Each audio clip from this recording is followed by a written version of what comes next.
Hi everybody, this is Luiz Maia, and you are watching one of our sessions in the course, The Behavioral Economics of Global Affairs.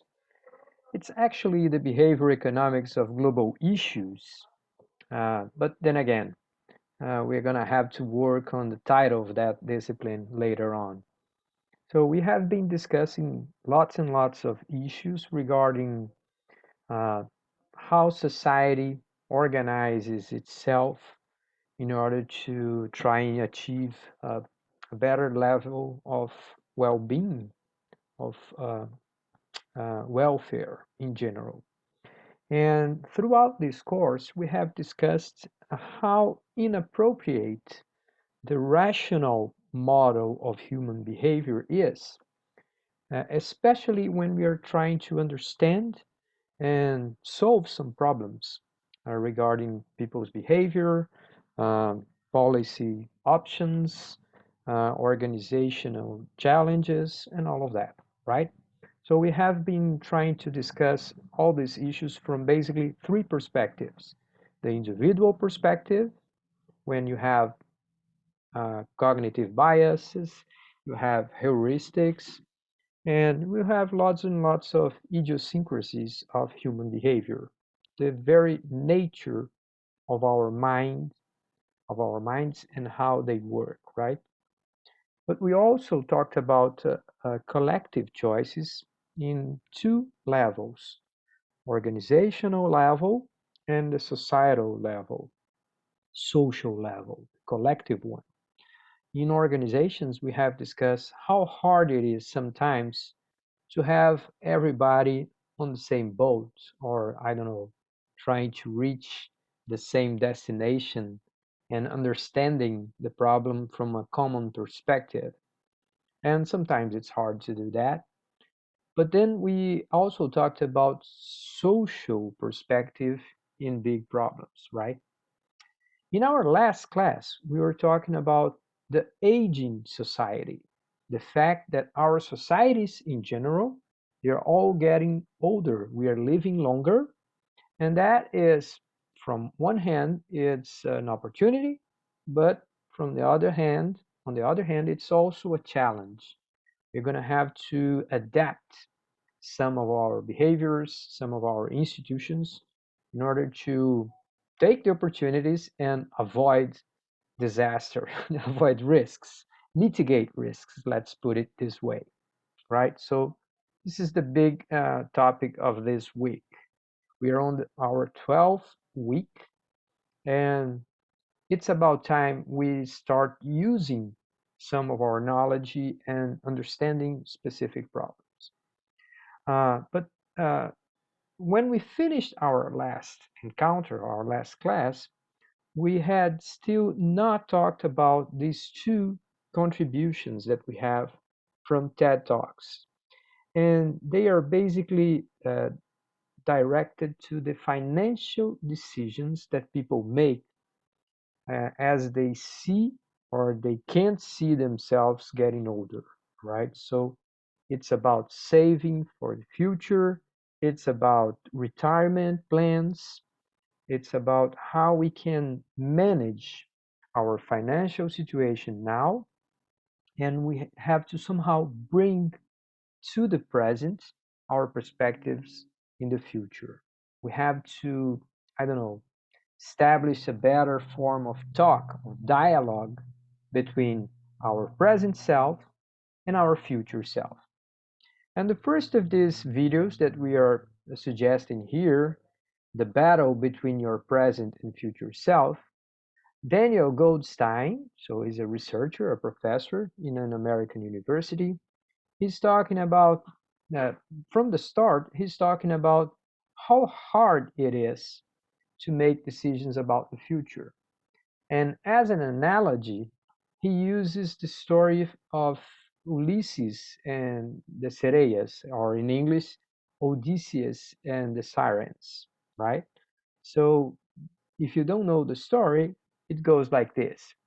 This is a very important hero, a captain in a boat, and he has to cross some parts of the ocean where he knows there will be sirens, and they know they will enchant the whole crew if he doesn't do something. So actually what he does is try to commit himself not to succumb or to accept the the temptation of the sirens, right? As sereias estão cantando, a tentação é de ele pular e se juntar a elas, e ele acaba escolhendo se amarrar, se atar. He decides to tie himself to the mast and resist those enchanting songs sung by the sirens, right? So the idea here is just to illustrate how many times we try to deal with the problems of financial decisions. And what we try to access are those commitment devices, how we can tie ourselves to a choice, and therefore we will not rely so much on self-discipline. But the big problem of all of that is that first we have to understand what's going on there. So it's like as if we had two heads, a cold one and a hot one. So if someone proposes you or invites you to eat something or to drink something that you like, it's very hard to resist. If you're trying to go on a diet, take care of your health, your shape, and you don't want to fail your discipline, your diet.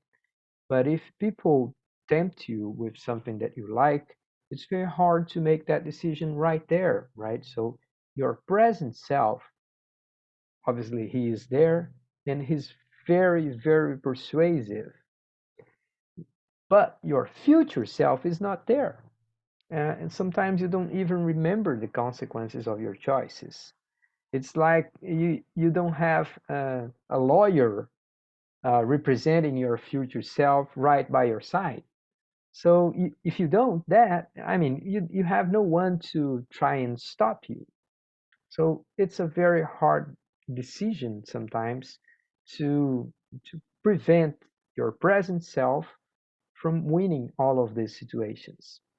And those can be regarding savings, the amount of money that you save for tomorrow, for your retirement, for when you're old, retirement plans, obviously, the way we eat, how we calculate how much we actually need, and what is excessive, what will have bad consequences for your health. The way we exercise, how much exercise we take every day. This is a classical example of present and future self. We know that if we practice exercises, if we exercise regularly, we are going to not only enjoy it more, but we're going to have a better time later on as we get older. And we know that this is a cumulative process. So it's not like you're going to take a week, you're going to exercise a lot, and you're done for the year, right? It's not like that. You're going to have to keep it steady and continuously advancing in your way you keep your feet. So it is very hard thing to do. But we also have the same kind of decisions when we talk about sleeping, right? People have a hard time sometimes turning off the TV, stop watching those series, right? Uh, in Brazil, we say maratonar as séries. In English, they say binge watching. It's like when you are watching one episode after another and you can't stop, right? So the expression in English is binge watching. And we have maratonar in Portuguese. So it is like a problem you can see not only in every language, but in every part of the world right now. And we also have the decision about studying. So many of our discussions here will be related to money and savings and financial decisions in general. Some of you may look at me and say, come on, Luiz, we are in the middle of a pandemic here. We can hardly find a job, even if we can, Jobs are paying very, very poorly in Brazil right now, so you don't get enough money. And you're going to try to convince us that even in this such an special situation, we still would have to think about savings. And I know it's kind of unfair to ask you right now. I know how hard it is for young people to get a job these days. So, yeah, it's hard to think about saving habits right now. But then again, let's appeal to something that is closer to your reality right now, and that is studying. How hard it is to study in a regular basis every week, dedicate some hours to your studies, and you know that it works exactly like saving money, right? The more you study, the easier it will get for you to learn stuff. Sometimes it's going to be faster if you have a regular habit, I'm sorry, of studying every week. Uh, it's going to get easier as time goes by. You're going to learn faster, and sometimes you're going to even enjoy more. But you have to stick around, I mean, stick up with your plans uh, in the beginning, right? It's hard to do that. And it is perfectly analog to what we have with financial decisions about retirement, savings, and stuff. So we can relate to that, right? We can, even though we are not in a position right now that we can save money and we can define strategies about how we are going to live 40 years from now. Maybe this is not the best time to think about that right now, but it will be soon. Anyway, we can relate to our habits of study, how much study we do every week, and how we can keep up the pace so that we are not going to drop the ball here and there. We're going to stick around, we're going to stick up with your plans, and we're going to try and succeed getting good grades, getting good performance in your studies, and eventually getting some better exposition for the job market. Our names can be more easily remembered by professors or by people who could recommend us to specific job positions and stuff like that, right? So we know we can gain, we have benefits from adopting such habits, right? Okay, so here Daniel Goldstein invites us to think about two solutions for these problems. First, the conventional one. Convention one is what they call commitment devices. So somehow you tie yourself to your decision so that you will not be able to regret and abandon such a commitment, right? So one clear example of that is when you leave your credit card at home, even though you are going out. So when you do that, the money you're going to spend is the money you have in your wallet. You're not going to have the chance, the opportunity to use the credit card, which is very convenient, right? If you have a credit card, you know that many times you use it without uh, previous planning, right? You go to some place, you're going to watch a film or something, and as you leave the cinema, you just saw this beautiful pair of shoes. You always wanted to have them, and they seem to be in a very good price, a very good deal, and you just take them, right? So you end up using your credit card, and later on, when the bill comes, you're going to say, well, now let me see how I'm going to pay for that. Maybe I should divide it in different installments. How can I do? How much interest I will pay? So later on, we kind of figure out a way to deal with that.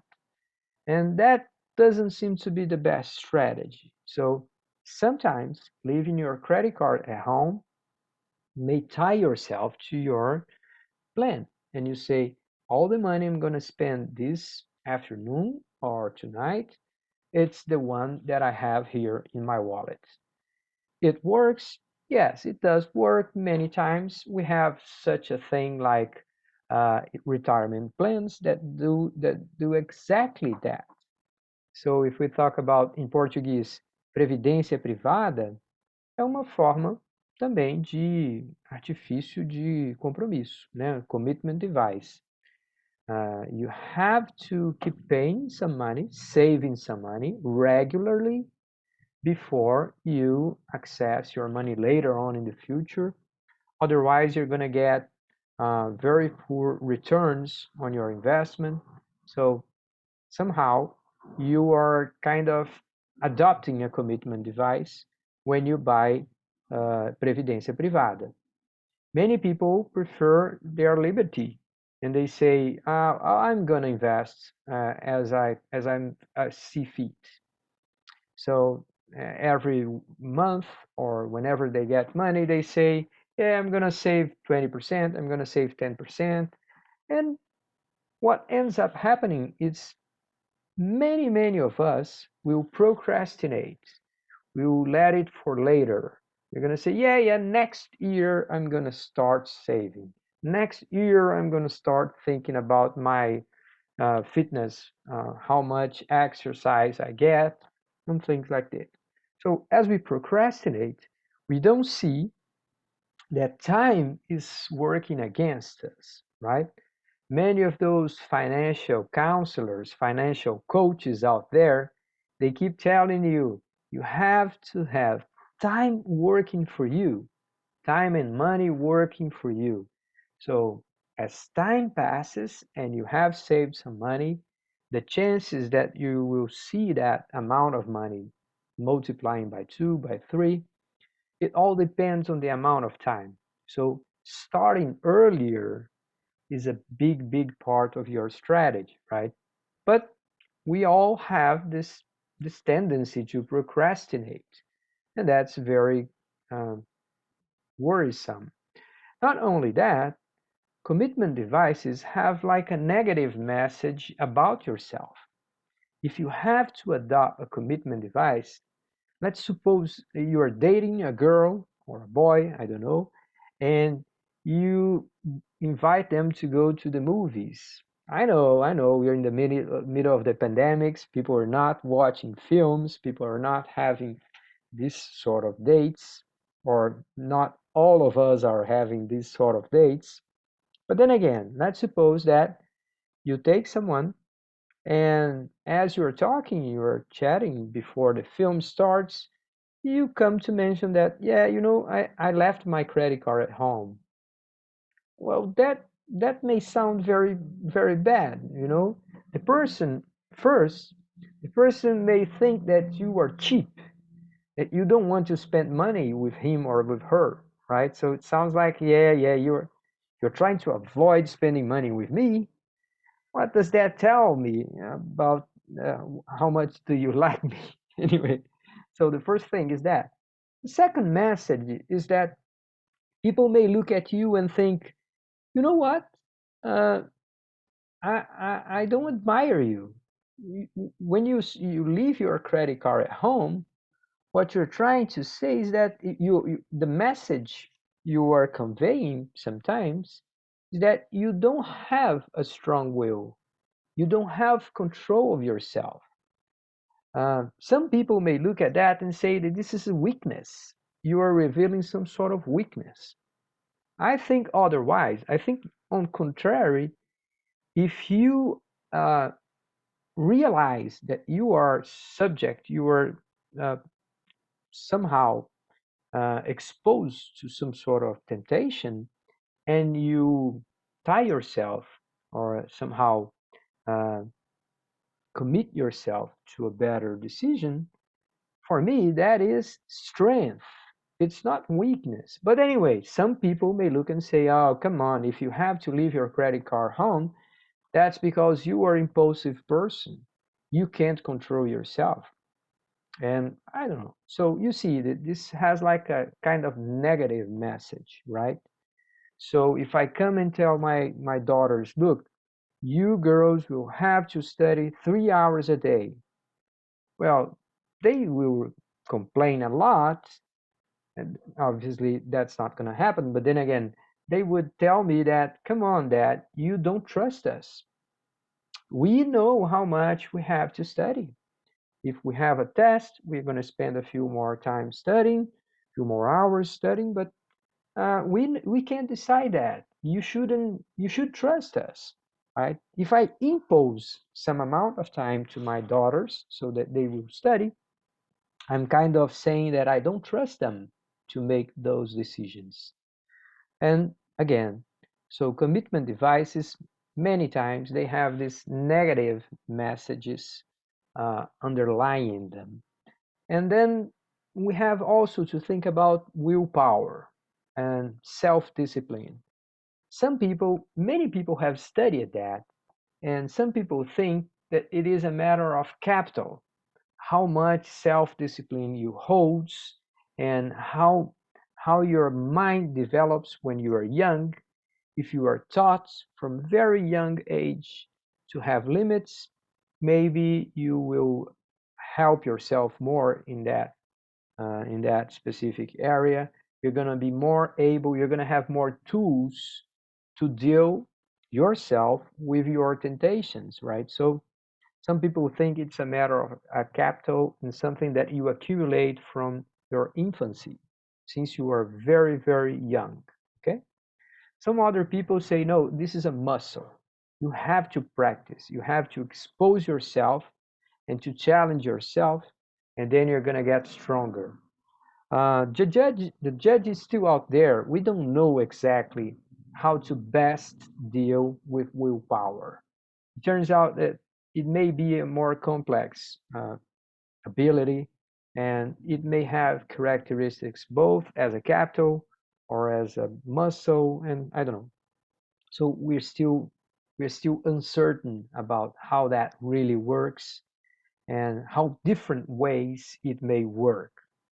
But then again, what Daniel Goldstein comes and tells us is say, you know what? Commitment device is not the only device you can use in order to improve yourself, in order to help yourself in this battle between your present self and your future self.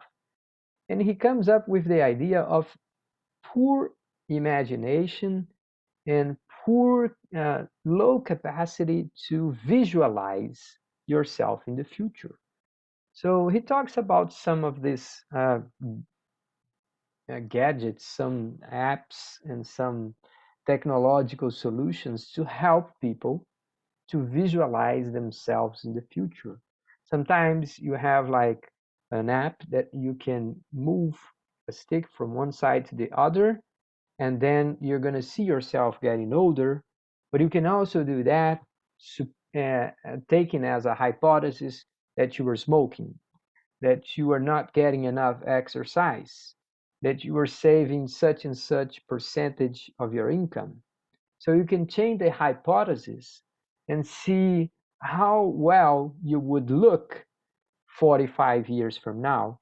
And that actually works with a picture of yourself. This is a technological gig. It's like an app or something like that. I couldn't access that on the internet. If you guys figure out where it is, please let me know. But turns out that, as Goldstein is saying, there are some apps and some technological devices like that.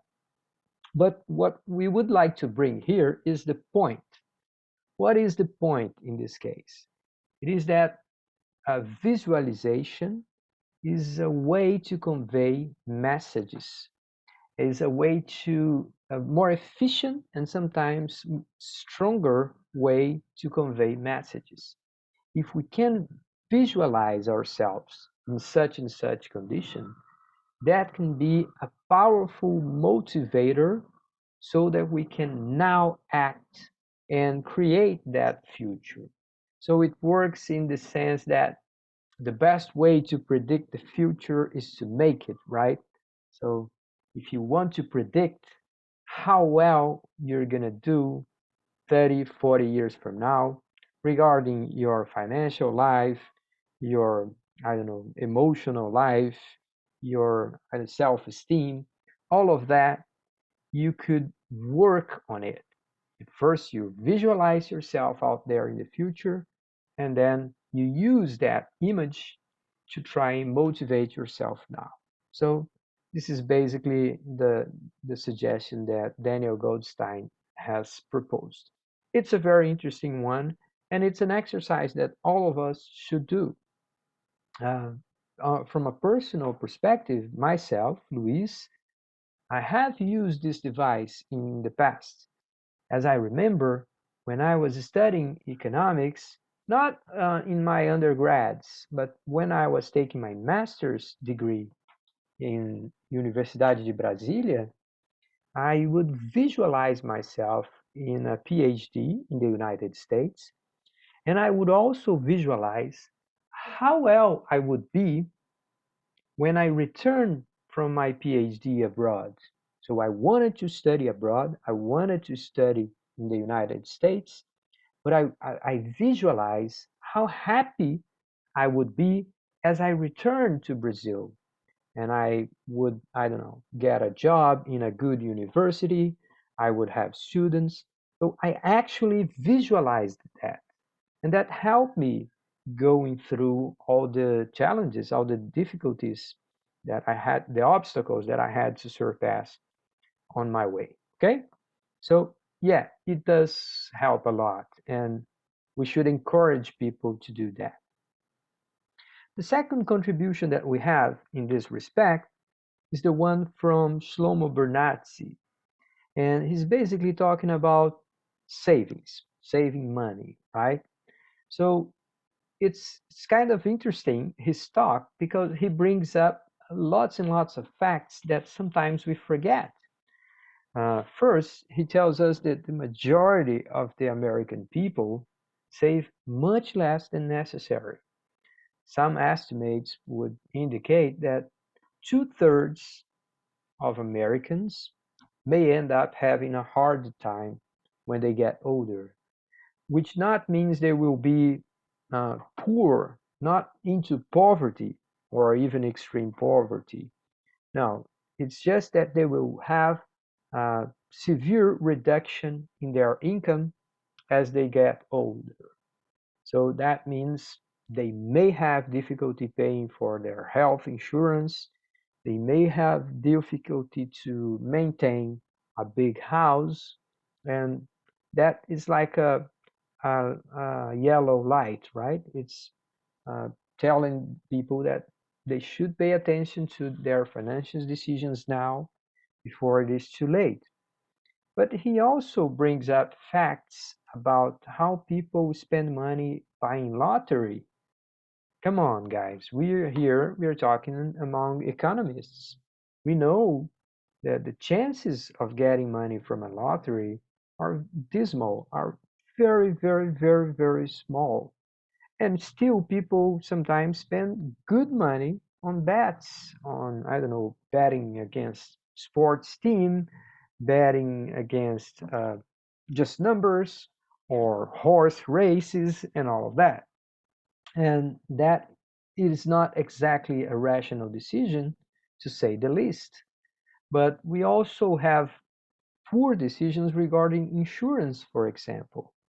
Sometimes you're going to purchase a computer or you're going to purchase a cell phone, an expensive cell phone, and the seller will tell you, would you like to add insurance to your purchase? You can insurance your computer. You can have insurance for your cell phone, right? So supposedly that could be a good deal and you may even think about it.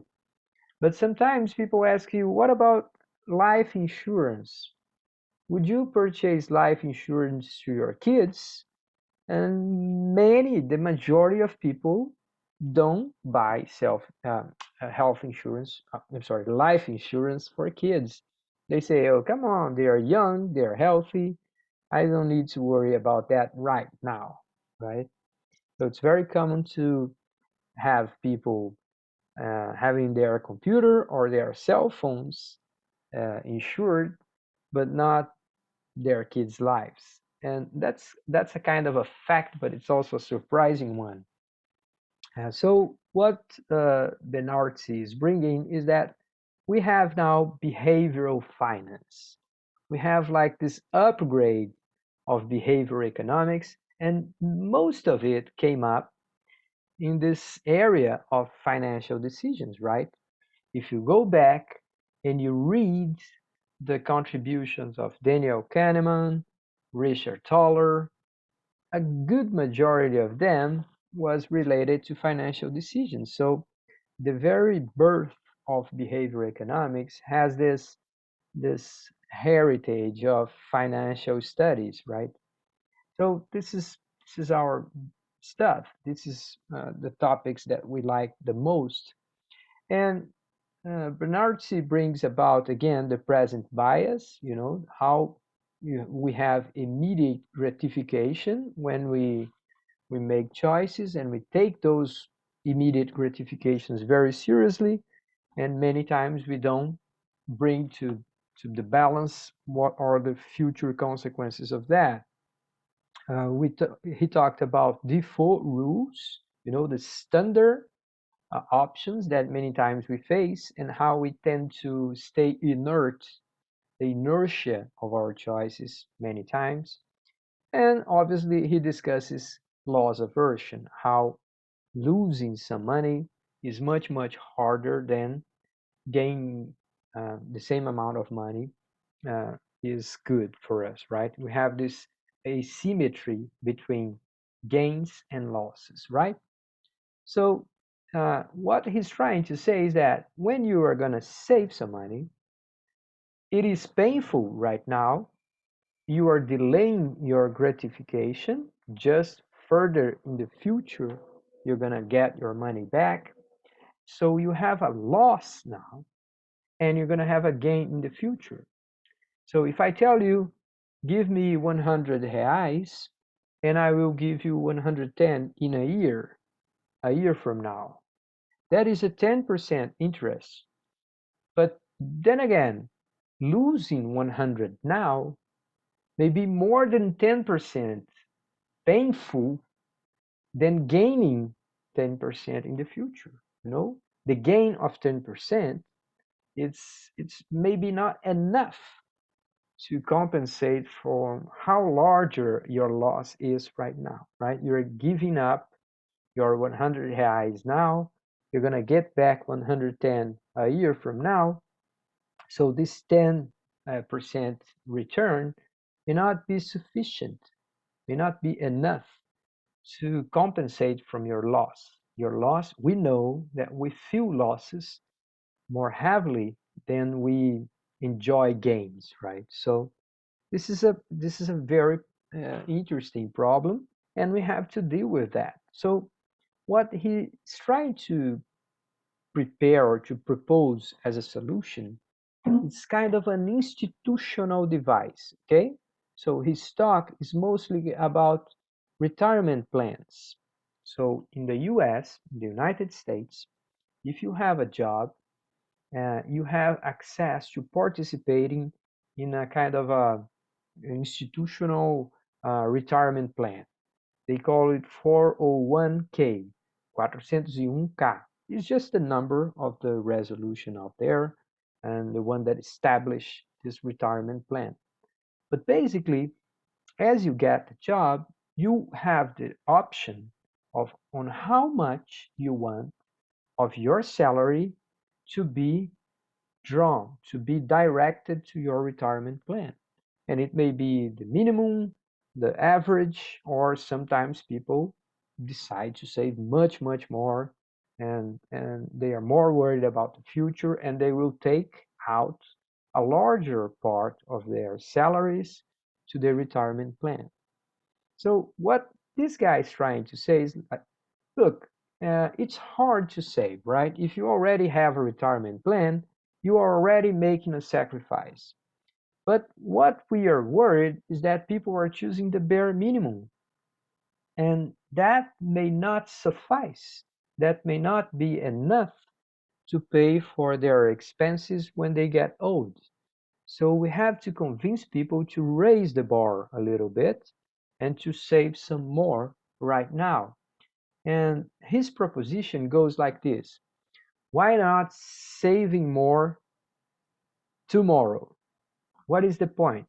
Well, now you can make a decision. His proposal is, now you make a decision that whenever your wage is risen, when you get a raise, if you get a larger amount of money per month, then at that time, the rate of contribution, on the rate of the amount of money is going to be taken from your salary to the retirement plan can be a bit larger.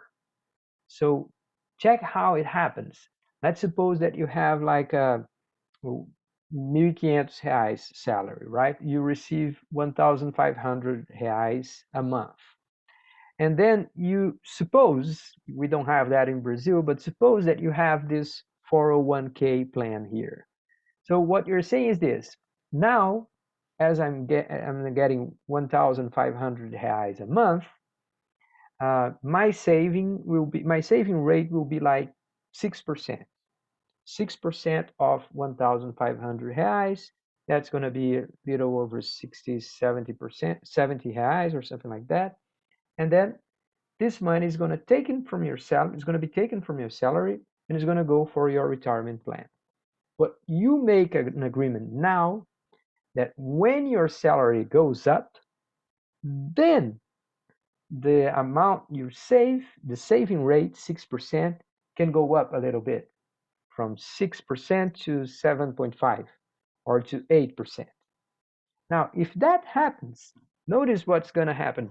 As you get a raise, you're getting more money, but the additional money you're going to bring up to your routine, to your daily or monthly budget is less than your total raise, right? The amount of money that you got extra at that money will be a little bit smaller.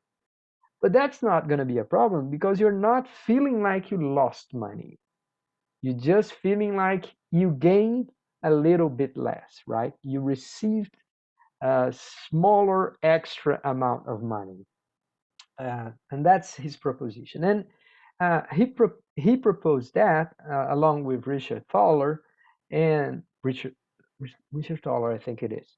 And basically, they apply that to a number of people, and they the followed on the study to check how people kept their promises to maintain this trajectory of their savings. And it seemed to have worked very well, right? So people did save much, much more when they had this decision on a cold mind, right? I mean, in a reasonable, rational decision, way, way before they actually get the raise, they get an extra amount of money.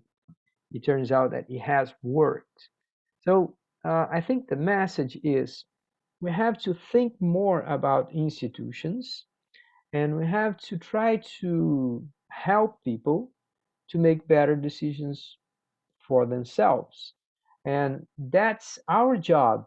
The guys who design those institutions, the guys who design retirement plans, the guys to design contracts, we have to think ahead and be very honest about and tell people, look, if you want to help yourself, here it is the way you can do it. Uh, it's not going to feel as hard as you think as long as you make such and such and such choice, right? So I think this is like not only behavioral finance 2.0, but we have to think about public policy and institutions 2.0. We have to reform our contracts, our public services, in order to realize that sometimes people need a little bit of help in making good choices, and that's going to be good for everybody. It's going to be good for them, it's going to be good for the government who can spend less, and it's going to be good for society in general as we get healthier and hopefully wealthier too. All right? Okay, so this is what I had for you. I would like you guys to uh, check out those videos, watch them. You can watch them in English or in Portuguese. They have Portuguese subtitles. Uh, it's not hard to find them. You just have to type in the name of these talks, saving for tomorrow. Tomorrow, it's going to be a link there on your browser. It's not going to be hard to find. Please do take this challenge, okay? Watch those videos. You're going to like them. There are many other examples that these guys bring about, and that I didn't have time here to go over all of them. But it's a fascinating topic. And if you think that this is not exactly your situation right now, you're too young, you don't have a job, we are going through a pandemic here in Brazil, it's very hard to get a job, to get some income, a regular income in Brazil. I know this is not exactly our daily challenge today, but think about exercising, think about studying. Those are choices of the same nature, in the sense that our present self and our future self are hard to be on the same boat. It's hard to put them to talk and to somehow find a middle ground. Okay? All right, guys. Thanks for following and watching this video. Please contact me if you have any trouble accessing this material. Please use my email account, my WhatsApp account. I will be there to help you out whenever you have a doubt or you want to make a comment or things like this. Okay? All right. Enjoy your week and your weekend. I'll see you next time. Bye bye.